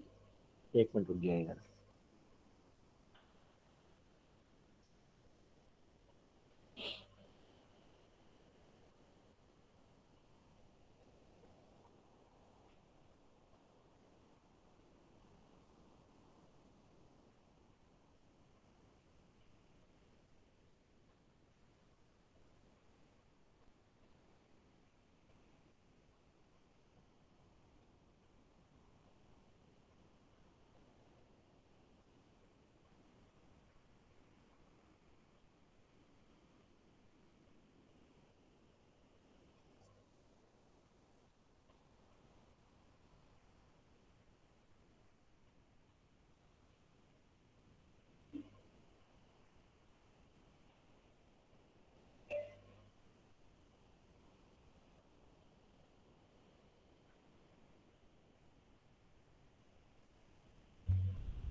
तो फ्लो इज अगेन एक कांस्टेंट वेलोसिटी के साथ, विदाउट इंटरप्शन, विदाउट स्टॉपेज, पूरे प्लांट से पूरा प्रोसेस चल रहा हो, that is flow. Pull base system, you know. And setup reduction का है। अब सेटअप रिडक्शन में बोले हैं single minute exchange of die की, डाई को 1 मिनट में एक्सचेंज कर दें तो आपका प्लांट कन्वर्ट हो जाता है, एक प्रोडक्ट को मैन्युफैक्चर करने के बजाय वो दूसरा प्रोडक्ट मैन्युफैक्चर कर सकता है। बिकॉज जी एक क्वेश्चन है लेवलिंग पे। जी बोले। सर आपने कहा कि लेवलिंग पे टोयोटा की आपने मिसाल दी कि अगर पाकिस्तान में प्रोडक्शन जो है वो ज़्यादा हो जाती है तो वो श्रीलंका में सेल करते हैं, क्योंकि हमें पता है कि भाई प्रोडक्शन में ऑलवेज आप डिमांड पे एंटिसिपेशन पे चलते हैं। तो हम ये कैसे बोल सकते हैं कि श्रीलंका में उस टाइम उसकी वही डिमांड रहेगी जो यहाँ पे ओवर प्रोड्यूस्ड हुआ, क्योंकि डिमांड तो हर जगह हर वेरी करती है, और ज़रूरी तो नहीं है जो यहाँ पे ओवर हुई वहाँ पे कंज्यूम वो कोई ये जो आपका लीन है ना, ये जो it is your journey towards perfection. कहीं पे भी नहीं कहा गया है कि लीन इज परफेक्शन, इसीलिए इसमें कंटिन्यूअस इम्प्रूवमेंट की बात की जा रही है। उन्होंने ऐड एक ऑप्शन रखा हुआ है ना कि अगर पाकिस्तान में डिमांड कम है तो कम से कम उस डिमांड को कहीं पे मैनेज कर सकते हैं। ठीक है, तो ऑटोमोटिव मैन्युफैक्चरर तो इस फिलॉसफी पे नहीं काम कर रहे, इस फिलॉसफी पे टोयोटा काम कर रहा है। तो इसलिए हम कहेंगे कि वो डिमांड को फिर भी ज्यादा बेहतर तरीके से लेवल कर रहा है। सही है, means to an extent, to a percentage we can level it but not 100%, right? Of course, इसलिए कि देखिए वरना फिर इसमें से कंटिन्यूअस इंप्रूवमेंट निकाल देना। फिर लीन का तो मतलब ही यही है कि आप कंटिन्यूअसली अपने आप को इम्प्रूव करते चले जा रहे हैं। सही, on the basis of anticipation या फोरकास्ट। ये भी एक वे आउट है इम्प्रूवमेंट का कि आपकी ओवर प्रोडक्शन हो गई तो आप क्या करेंगे, आप फ्लो को नहीं डिस्टर्ब करना चाहते, तो उन्होंने उसका एक वे आउट बनाया हुआ है कि जब प्रोडक्शन यहाँ पे ज़्यादा हो जाएगी, लोकल मार्केट डिमांड को नहीं फुलफिल कर पाएंगे तो they will export to Sri Lanka. ठीक है सर। अच्छा, दूसरा फ्लो को वो रिड्यूस भी कर सकते हैं। ठीक है, ठीक है, ठीक है, मतलब वो एक ही पेस पे प्लांट को चलाएंगे।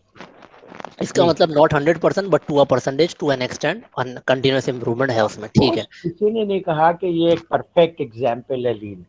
ठीक है, lean is a journey towards perfection.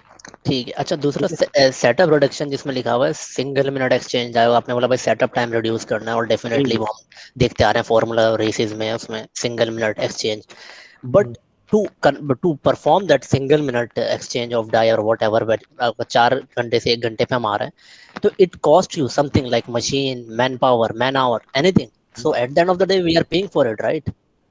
तो कम से कम आप 1 मिनट में कर रहे हैं ना, पहले आप नहीं, 1 मिनट में तो हम नहीं, 1 मिनट में तो मैं ये नहीं कहता कि कुछ 4 घंटे की जॉब 1 मिनट में हो जाएगी, हो सकता है 1 घंटे में हो रही हो, बट एट दैट हमने कोई ना कोई रिसोर्सेज तो निकाली होंगी, कोई मैन आवर्स निकाले होंगे, मैन पावर निकाली होगी, हेड काउंट्स, कुछ ना कुछ तो वहां से निकाली होगी। शायद आपका जो जापानीज प्लांट के ऊपर एक वर्कर मल्टीपल फंक्शंस पे ट्रेंड होता है। जो वर्कर प्रोडक्शन कर रहा होता है वही मेंटेनेंस के लिए भी रिस्पॉन्सिबल होता है, वही क्वालिटी के लिए भी रिस्पॉन्सिबल होता है, और जब डाई रिडक्शन का टाइम होता है तो उसके लिए भी वही रिस्पॉन्सिबल होता है। तो आपको कोई रिसोर्स निकालने की क्यों जरूरत पेश आएगी? अगर वो सेटअप टाइम में पहले 4 घंटे लगा रहा था और अब अगर 1 घंटा लगा रहा है तो कैसे? Definitely number of hands increase हुए होंगे ना। नहीं, जरूरी नहीं है। उसका नंबर ऑफ हैंड्स इंक्रीज करना भी एक तरीका है, लेकिन वो आपने पहले सेटअप के अंदर फर्स्ट कीजिए कि डाई जो है वो जिस जगह पे सेट होती थी उसको अलाइन करने में इतना टाइम लगता था। अब आपने अलाइनमेंट का कोई ऐसा परफेक्ट फुल प्रूफ का सिस्टम निकाल दिया है कि आपने डाई को उधर लगाया और वो फिट हो गया, तो setup time means a better technology, a better way of doing it, right? जी बिल्कुल ऐसे ही होता है ना। तो इसका मतलब वो प्रोसेसेस को जो एवेलुएट करते हैं और कंटिन्यूअसली इंप्रूव करते हैं, तो उसका क्या मतलब है? हाँ, बिकॉज क्योंकि हम लोग जो फॉर्मूला रेसिस में देखते हैं उसमें तो मैन जितने लोग लगे होते हैं और उसके हिसाब से डेफिनेटली टूल्स भी होते हैं, आपकी बात बिल्कुल सही है, एट द एंड टूल्स तो रोल प्ले करते ही हैं। बाज़ औक़ात आपको ज्यादा मैन पावर लगा कर भी आप रिड्यूस कर सकते हैं, विट मेक सेंस, लेकिन वो ज्यादातर वो प्रोसेसेस को इम्प्रूव करके ये काम करते हैं। Noted, thank you. ठीक है, ह्यूमन रिसोर्स को भी आप इस्तेमाल कर सकते हैं। अच्छा, टोटल प्रोडक्टिव मेंटेनेंस का मतलब ये होता है कि जो मेंटेनेंस करते हैं वो उससे जो है प्रोडक्ट की आपके जो इक्विपमेंट की फ्लेक्सिबिलिटी बढ़ जाती है, बेहतर हो जाती है, मटेरियल हैंडलिंग रेट रिड्यूस हो जाती है, प्रोसेस फ्लो अच्छा हो जाता है। देखिए पहले जो मेंटेनेंस में ब्रेक डाउन मेंटेनेंस हुआ करता था, कि जब मशीन को चलते रहने देते थे क्योंकि प्रोडक्शन का बहुत ज़्यादा डिमांड होता था, जब वो रिक्वायरमेंट इतनी ज़्यादा बढ़ जाती थी तो जब वो मशीन ब्रेक डाउन हो जाती थी फिर उसको मेंटेन करते थे। फिर उसके बाद उन्होंने जो है वो ज़ाहिर है breakdown maintenance is costly, तो ब्रेक डाउन मेंटेनेंस के बाद उन्होंने शेड्यूल मेंटेनेंस शुरू किया कि उन्होंने देखा कि हर 1 महीने के बाद ये मशीन जो है ख़राब हो जाती है, तो उन्होंने कहा कि 27-28 दिन के बाद मशीन को मेंटेनेंस में ले लो, उसको अच्छी तरीके से स्पेयर पार्ट्स वगैरह चेंज करके या पॉलिश करके व्हाटएवर का रिक्वायरमेंट आप दोबारा से उसको ले लें, तो फिर ये 1 महीने के लिए चल जाएगी। लेकिन उसमें भी ज़ाहिर ये मशीन है, तो फिर उन्होंने प्रिडिक्टिव मेंटेनेंस शुरू कर दी। प्रिडिक्टिव मेंटेनेंस में ये है कि भाई ये इसकी इतनी लाइफ है और उसकी लाइफ कैसे निकालेंगे, जैसे वाइब्रेशन एनालाइजर लगाया हुआ है और थर्मामीटर भी बाद से केसेस में लगाते हैं, बॉयलर वाले केसेस में, तो वो उसको फिर प्रोएक्टिव मेंटेनेंस करने शुरू कर दिया। तो प्रोएक्टिव मेंटेनेंस ही बेसिकली प्रोडक्टिव मेंटेनेंस का पार्ट है, तो जिसके अंदर आप मेंटेनेंस उस वक्त करते हैं जिस वक्त मेंटेनेंस की ज़रूरत है, क्योंकि इसका कॉन्सेप्ट ये है कि जब एक मशीन चल रही है, उसकी वाइब्रेशन भी सही आ रही है, उसके बाकी पैरामीटर्स भी सही आ रहे हैं, तो there is no need to take it into maintenance. आप उसको चलते रहने दें, और जब उसके अंदर आपको वाइब्रेशन में चेंज आए, और वाइब्रेशन एनालाइजर्स होते हैं, और या बाकी पैरामीटर्स में चेंज आए, then you take it into maintenance. इस तरह आप मशीन से ज़्यादा प्रोडक्शन ले सकते हैं। ये है मुद्दा जो कि मुख्तलिफ सूरत हाल हो सकती है, कि अगर आप ओवर प्रोडक्शन कर रहे हैं, दैट टू इज़ ए मुद्दा, that too is a waste. अगर वेटिंग टाइम ज़्यादा है तो आपके वर्क इन प्रोसेस में आइटम्स रखे हुए हैं बट उनके ऊपर कोई वैल्यू एडिशन नहीं हो रही है, which is also a waste. अगर आपके प्लांट के अंदर आइटम्स की ट्रांसपोर्टेशन हो रही है unnecessary, that too is a waste. कहते हैं कि आइटम्स की ट्रांसपोर्टेशन क्यों हो रही है, इसका मतलब ये कहीं पे स्टॉक में रखा हुआ था, it was not in use, और it was not in use, तो इसलिए ये वेस्ट है। तो इसी तरीके से प्रोसेसिंग में कहाँ पे वेस्ट हो रहा है वो देखते हैं, किसी प्रोसेस में उसको कंट्रोल कर। इन्वेंट्री का waste, they control that. Motion का वेस्ट, आप लोगों ने पढ़ा होगा टाइम एंड मोशन स्टडी जो मैनेजमेंट में पढ़ाते हैं, उसमें बेसिकली यही चीज़ स्टडी की जाती है कि जो एक रिपीटेटिव काम हो रहा होता है, जैसे आप कैप रख रहे हैं किसी बॉटल के ऊपर, ये एक रिपीटेटिव काम है जो कि वर्कर्स कर रहे हैं। उसमें अगर आप उसको मोशन को स्टडी करें, मिसाल के तौर पर उसका बास्केट यहाँ रखा हुआ है, कैप यहाँ लगा रहा है, अब ये हाथ मूव कर रहा है, यहाँ से कैप उठा रहा है और यहाँ से उस पर रख रहा है, तो एक तो उसका मोशन ज़्यादा है और फिर उसके इधर स्ट्रेन आ रहा है। उसकी बजाय अगर आप ये बास्केट यहाँ पे रख दें तो ये यहाँ से उठाएगा, यहाँ पे रख देगा, मोशन भी कम होगी उसकी, फटीग भी कम आएगा और ह्यूमन एफर्ट भी कम लगेंगे, उस तरह उस पर फटीग फैक्टर नहीं आएगा। तो टाइम एंड मोशन स्टडी तो बेसिकली अमेरिकन ने इस पर ज़्यादा काम किया था, लेकिन फिर उन्होंने उस मोशन को, जैपनीज ने भी इसके अंदर इनकॉर्पोरेट करके मोशंस को रिड्यूस करते हैं ताकि ह्यूमन फटीग और मशीन फटीग दोनों को मिनिमाइज कर सके। फिर प्रोडक्ट डिफेक्टिव प्लांट पे आना ही नहीं चाहिए, 100% क्वालिटी वाले प्रोडक्ट आना चाहिए, क्योंकि अगर प्लांट पे प्रोडक्ट डिफेक्टिव आएगा that will be a waste. एक तो ये कि आप उसे चेक करें, उसका टाइम ज़ाया होगा, और पहले तो ये होता था, अभी तो कंपोनेंट लेवल पे चेकिंग होती है प्रोडक्ट्स की। पहले क्या होता था कि पूरा टेलीविज़न बन जाता था, फिर टेलीविज़न को चेक करते थे, अगर टेलीविज़न चल गया तो ठीक है, नहीं तो फिर उसको डंप कर देते थे, ज़ाहिर है वो ज़्यादा एक्सपेंसिव है, इसलिए उन्होंने फिर कंपोनेंट लेवल डिफेक्ट कंट्रोल किया और फिर कंपोनेंट लेवल डिफेक्ट कंट्रोल को वेंडर्स को रिस्पॉन्सिबल कर दिया, ना कंपोनेंट लेवल डिफेक्ट को आप कंट्रोल करेंगे। फिर इसी तरीके से लोगों के पास स्किल है लेकिन आप उसे यूज़ नहीं कर रहे, उसके बाद हायर लेवल स्किल है और उसको आप लोअर लेवल स्किल के कामों में यूज़ कर रहे हैं, तो ये अनयूज स्किल है, इसको आप एलिमिनेट करेंगे तो आपकी एफिशिएंसी बढ़ जाएगी। अगर आप लोग कभी गूगल पे सर्च करें तो आप देखेंगे कि जापान में या अमेरिका में लोगों की जो एफिशिएंसी है दैट इज़ 20 टाइम्स मोर और 25 times more, 30 times more than efficiency in Pakistan.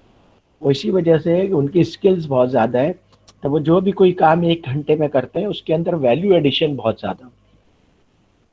और पाकिस्तान जैसे गरीब कंट्रीज़ में जहाँ प्रोसेसेस भी परफेक्ट नहीं है, लोग भी पूरी तरह स्किल्ड नहीं है, जो 1 घंटे में वो काम करते हैं उसमें बहुत कम वैल्यू एडिशन होती है। तो देयरफॉर ये 1 घंटे में जो काम करते हैं उससे कम रेवेन्यू अर्न होता है, कम प्रॉफिट अर्न होता है, और जो वो 1 घंटे में काम करते हैं उससे ज़्यादा प्रॉफिट अर्न होता है। तो ये एक स्किल का भी बहुत बड़ा इशू है, जिसकी वजह से ये डेवलप्ड कंट्रीज आपके बहुत आगे। तो ये any human activity which consume resources but create no value, वो कहते हैं ऐसा कोई काम क्यों करें कोई आदमी हमारे ऑर्गेनाइजेशन में जिससे कोई वैल्यू एडिशन नहीं हो रही हो। तो इस उन्होंने कहा ऐसी चीज़ों को ख़त्म किया जाए। तो ये इन्होंने देखो यहाँ पे तुम्हें करके बताया हुआ है कि ये वर्क है और ये वेस्ट है। कंपोनेंट को जब आप असेंबल कर रहे हैं तो जाहिर है ये वैल्यू एडिशन है, ठीक है। वर्क एरिया में जब आप ला रहे हैं कंपोनेंट्स को तो ये भी वर्क है, और जब प्रोडक्ट को शिप करने के लिए पैक कर रहे हैं तो वो भी वर्क है। बाकी ये सारे ड्राइविंग है फोर्कलिफ्ट, ये वेस्ट है। क्यों वेस्ट है? क्योंकि आपके पास तो इतने ज़्यादा आइटम आने ही नहीं चाहिए कि फोर्कलिफ्ट को ड्राइव करके सामान आ रहा है, तो दैट इज़ ए वेस्ट। तो ये सारे साइकिल काउंट्स कर रहे हैं, यानी कि आप अपने प्रोडक्ट्स को गिन रहे हैं, तो ये सब वेस्ट है। ये सब तो उन्होंने पूरा ये बताया हुआ है। और आप देखेंगे कि हम बहुत सारे काम जो अपने प्लांट्स में पाकिस्तान में कर रहे होते हैं तो उसे हम वर्क समझते हैं, बट जैपनीज कहते हैं वो वेस्ट है। जैसे आप देखें नंबर 1 पे लिखा हुआ है setting up equipment is a waste, because उसमें आप प्रोडक्शन नहीं कर रहे। Managing inventory in a lean environment, तो इसमें जो है बेसिकली इन्वेंट्री रिडक्शन कर रहे हैं, पुल सिस्टम पे काम कर रहे हैं। पुल सिस्टम पता है ना आप लोगों को, ये इन्वेंट्री में पुल सिस्टम क्या होता है?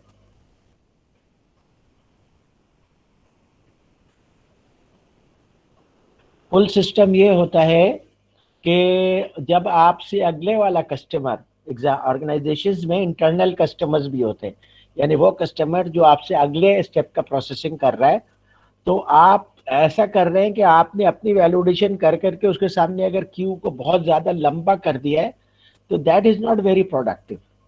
वो तो कहता है मुझे उस वक्त तुम वैल्यू एडिशन करके दो जब मैं तैयार हूँ उसके अंदर वैल्यू एडिशन करने के लिए।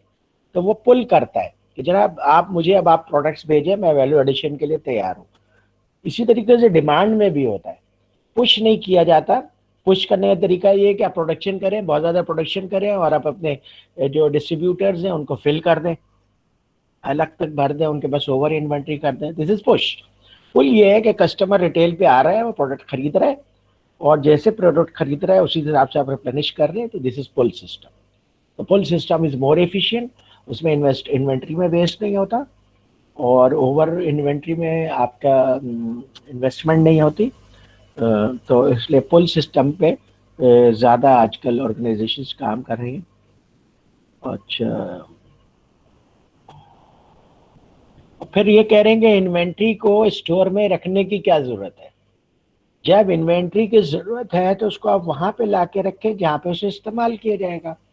तो ये है वो जस्ट इन टाइम जो कि लीन के अंदर इनबिल्ट होता है। ओके, हम 10 मिनट का ब्रेक लेते हैं, फिर इंशाल्लाह ताला आगे इसके टॉपिक को कंटिन्यू करें। Right? Okay sir, thank you. Sir Aslam आप हैं यहाँ पे? I think he left. है या नहीं है? हैं, बिल्कुल है। अस्सलाम वालेकुम। वालेकुम सलाम, आई एम हियर। सर वो मैं कह रहा था क्विज आप अभी ले लें अगर 10 मिनट में लेना चाह रहे हैं तो। नहीं वो एंड में लेंगे वो आप? नहीं, देखिए कल दोपहर में लेंगे, क्योंकि उसमें मसला है कि अभी मैंने जो रिकॉर्डिंग भेजी है, आई डोंट नो कि पूरे पूरे चैप्टर का मैंने वो क्विज बनाया है, ठीक है। तो उसको थोड़ा सा मैं कल इंशाल्लाह उसको रिवाइज करूंगा जो मैंने डिस्कशन की है। फिर I think everybody will have a better chance to score better. अच्छा सर, वो दूसरा आपने जो असाइनमेंट दिया हुआ ऑफिस फर्नीचर का, उसको कल सबमिट करना है लास्ट डेट, यानी एक्सटेंशन है? मैं कल सुबह तक पोस्ट कर दूंगा जो भी एक्सटेंशन होगी, ठीक है। ठीक हो गया, थैंक यू, नोटेड। सर वो ऑफिस फर्नीचर तो नहीं है ना, वो और ऑफिस वेयर हाउस है, राइट? हाँ वही जी हाँ। वो मेरे ख्याल में ठीक है। ओके ओके और sir one more thing is that अगर हम लोग आपकी जो शीट आपने एक्सेल में दी उसमें हम अपनी तरफ से कोई कॉलम्स ऐड करना चाहें मजीद वैल्यू ऐड करना चाहें doesn't matter most right most welcome. Okay I would appreciate that. जी थैंक यू जी।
ओके जनाब, तो ये देखिए एक इन्होंने फ्लो के लिए ये एक डायग्राम से बताया है कि दो तरह के फ्लो दिखाया है। एक टॉप पे सप्लाई चैनल दिखाया है एक फ्लो की शक्ल में, और बॉटम पे एक सप्लाई चैनल दिखाया है।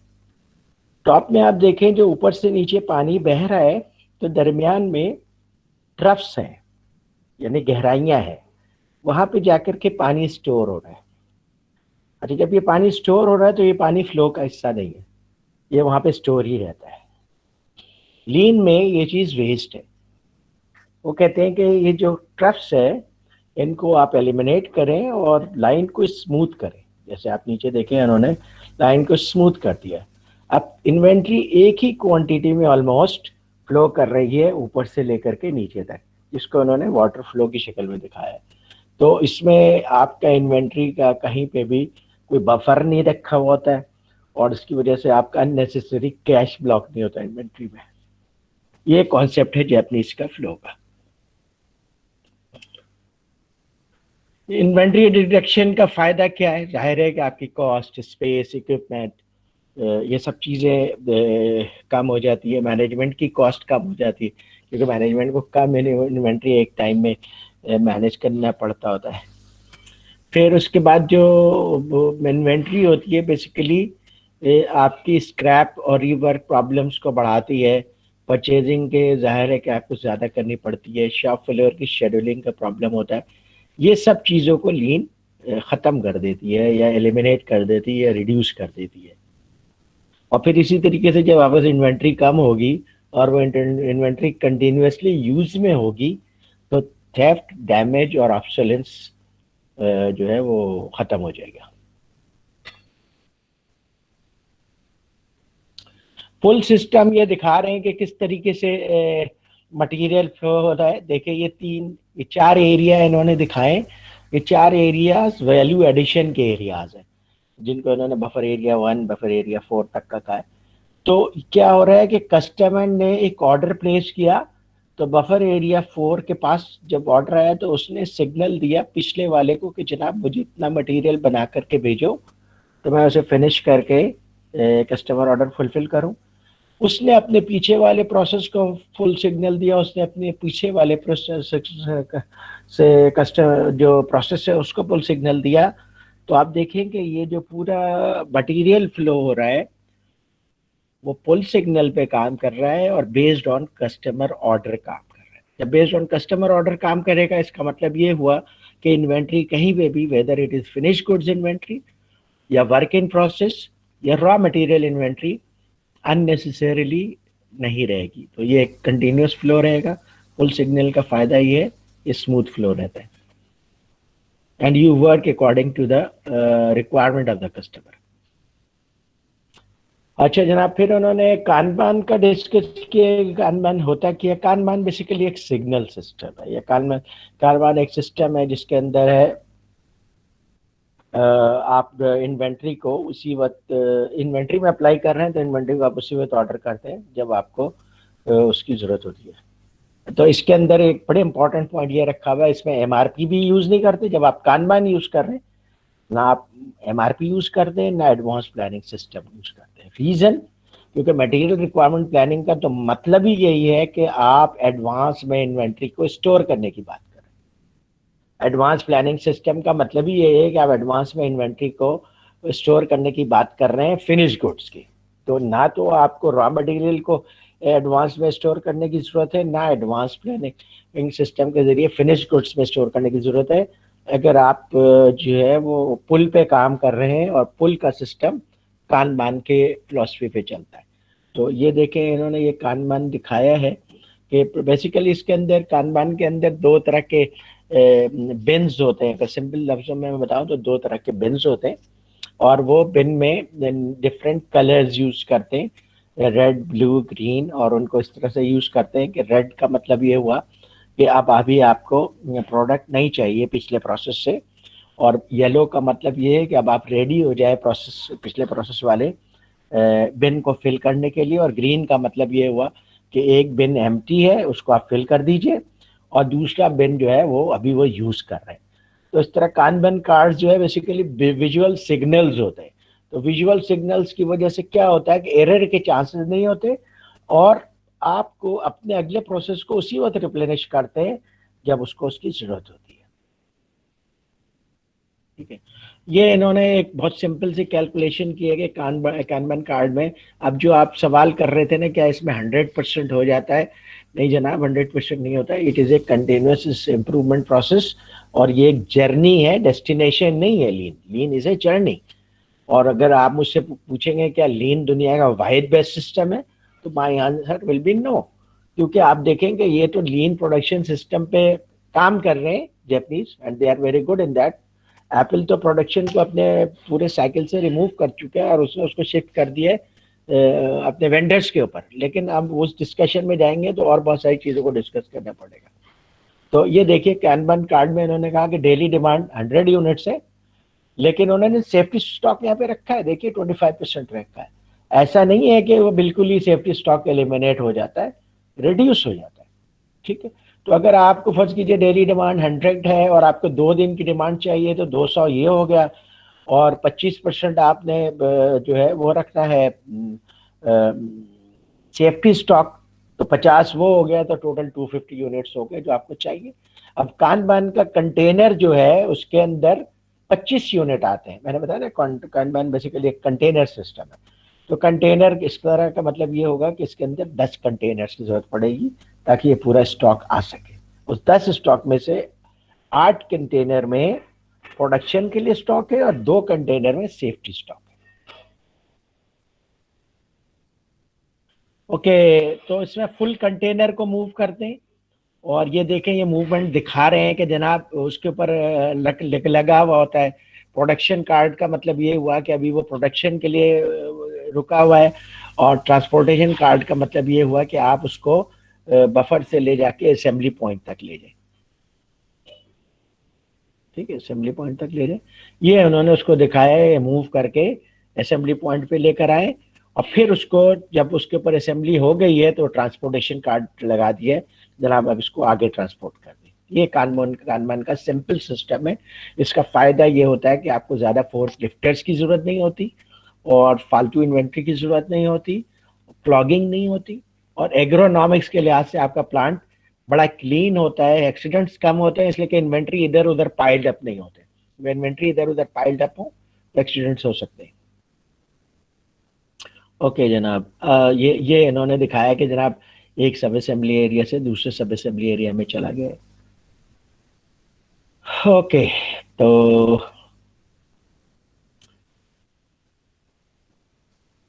लीन के बेनिफिट्स क्या हैं? सीएफओ के लिए भी बेनिफिट्स हैं, सीईओ के लिए भी बेनिफिट्स हैं। वो ये है कि सबसे पहली बात तो ये है कि आप का सारा फोकस रहता है वैल्यू एडिशन पे, क्योंकि सप्लाई चेन के हर प्रोसेस में क्या होता है? वैल्यू एडिशन होता है। अगर हर प्रोसेस के अंदर सबका फोकस वैल्यू एडिशन पे है तो आपसे वही काम कर रहे हैं जिससे आपकी प्रॉफिटेबिलिटी इंक्रीज होगी, और वेस्ट को एलिमिनेट कर रहे हैं। जो वैल्यू में कंट्रीब्यूट नहीं कर रहा उससे आप वेस्ट को एलिमिनेट कर रहे हैं। तो ये क्लीन सिस्टम है और पूरा पुल बेस्ड काम कर रहा होता है, तो इन्वेंट्री का फ्लो ऑटोमेटिक हो रहा होता है।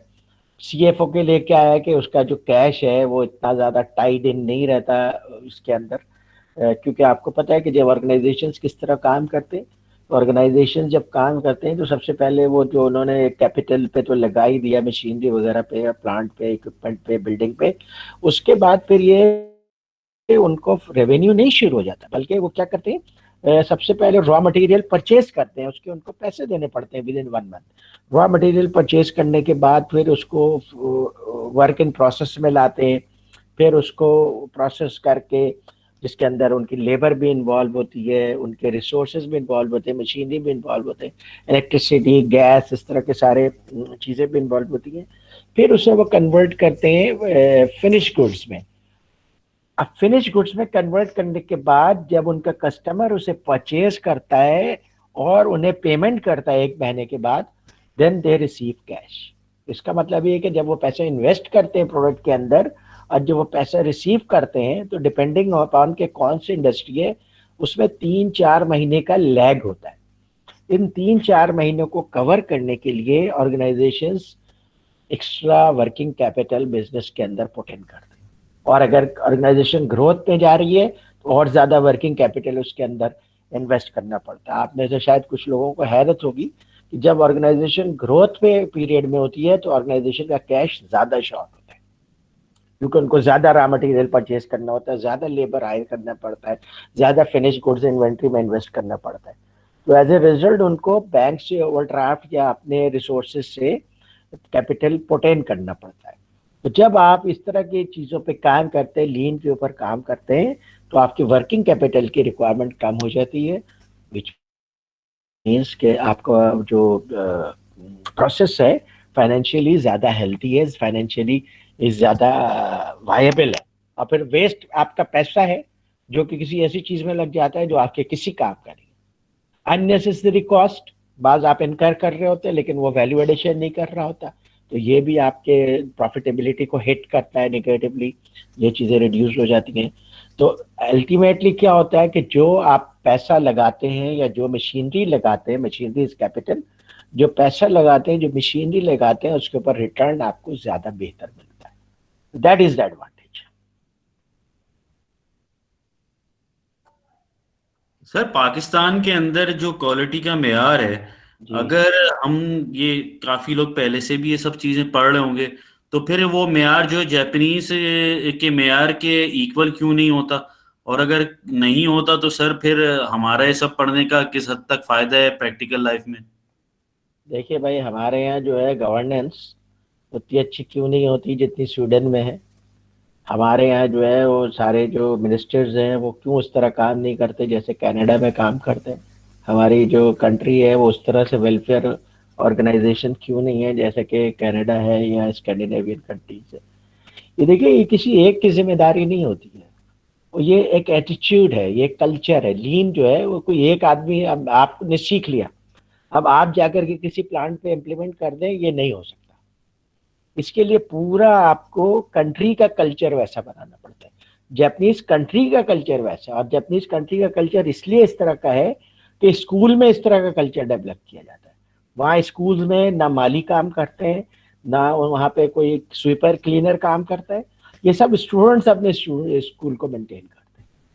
तो उनको शुरू से सस्टेनेबिलिटी सिखाई जाती है, जनाब आप जो ये चीज़ें यूज़ कर रहे हैं तो उसको आपने मेंटेन भी रखना है। हमारे बच्चों को ये नहीं सिखाया जाता। हम समझते हैं कि हमारे बच्चे ने अगर वॉशरूम साफ कर लिया या पौधों को पानी दे दिया तो वो तो कम ही हो जाएगा।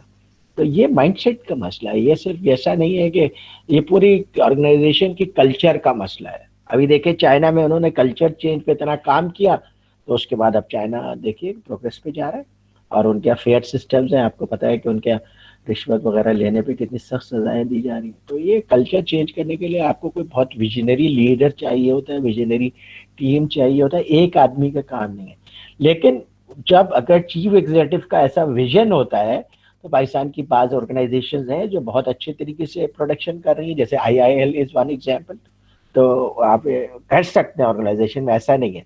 लेकिन पूरे कंट्री को ठीक करने के लिए आपको अपना एजुकेशन सिस्टम ठीक करना पड़ेगा, आपको कल्चरल सिस्टम ठीक करना पड़ेगा, अपना सोशल सिस्टम ठीक करने पड़ेगा। एक आदमी पे मेरा तो ख्याल है कि हमारे पास जो जिस तरह का गवर्नमेंट सेटअप है, जो ऑर्गेनाइजेशन सेटअप है, उसमें क्लासिफाइड करना चाहिए कि किस टाइप की इंडस्ट्रीज में किस टाइप का वर्क होता है, तो उस हिसाब से एजुकेशन होनी चाहिए। और तो कैटेगरीज बना लें ताकि सर देखिए ना, हम सब ये पढ़ रहे हैं और फिर उसका इम्प्लीमेंटेशन प्रैक्टिकली नहीं हो तो फिर तो ये वही होगा कि वो बस पढ़ा, डिग्री हमने ली और दैट्स एंड ऑफ द उसको उठा के। उसका उसका जो है ना जवाब ये है कि एक तो एक अपने हिस्से का आप दिया जलाइए। चीज़ें एक दिन में सही नहीं होती, चीज़ों को सही होने में टाइम लगता है, प्रोवाइडेड आप राइट डायरेक्शन में चलना शुरू करें। और ये बेसिकली टॉप से चीज़ें ठीक होती हैं। आप एजुकेशन की बात कर रहे हैं तो हमारे यहाँ तो एक एजुकेशन सिस्टम ही नहीं है, हमारे 1 दर्जन से ज़्यादा एजुकेशन सिस्टम है।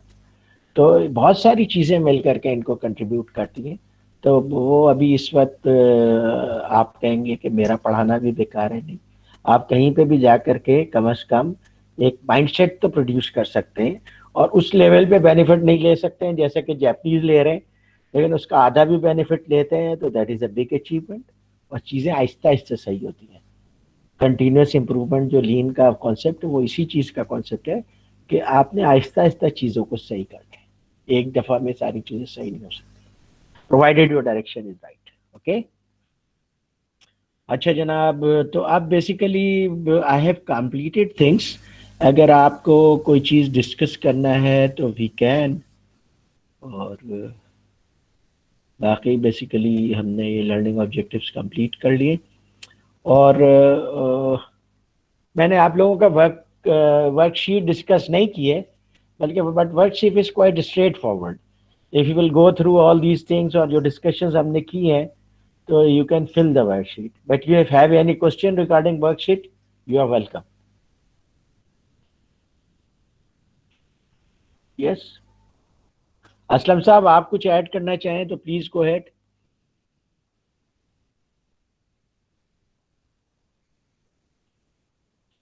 From my side it is over, मैंने कंप्लीट कर लिया। थोड़ा सा स्पीड ज़्यादा कर दी मैंने तो। But if you have any question, या वर्कशीट आपके सामने, वर्कशीट में यही सारी चीज़ें मूदा, मूरा और मूरी ये सब क्या है और कैसे एलिमिनेट करते हैं, लीन की फिलॉसफी क्या है। तो क्वाइट स्ट्रेट फॉरवर्ड क्वेश्चन। अगर आप इन स्लाइड्स से यू विल गो थ्रू तो you will manage those questions very well. Any question? I am surprised कि आपकी क्लास में सिर्फ एक खातून है, इकरा, बस। अच्छा अनस, तुम्हें क्या हुआ? सर जहरा भी है। हाँ जहरा जबीन, कैसी हैं आप? आप तो पहले सेमेस्टर में थी, मुझे याद है। वालेकुम सर, मैं बिल्कुल ठीक हूँ। आप कैसे हैं सर? हाँ अल्हम्दुलिल्लाह। कैसे चल रहा है ये आप लोगों का? सर बस it seems very tough but we are determined to complete it. Good good. Tough क्यों है भाई? आप लोग सप्लाई चेन के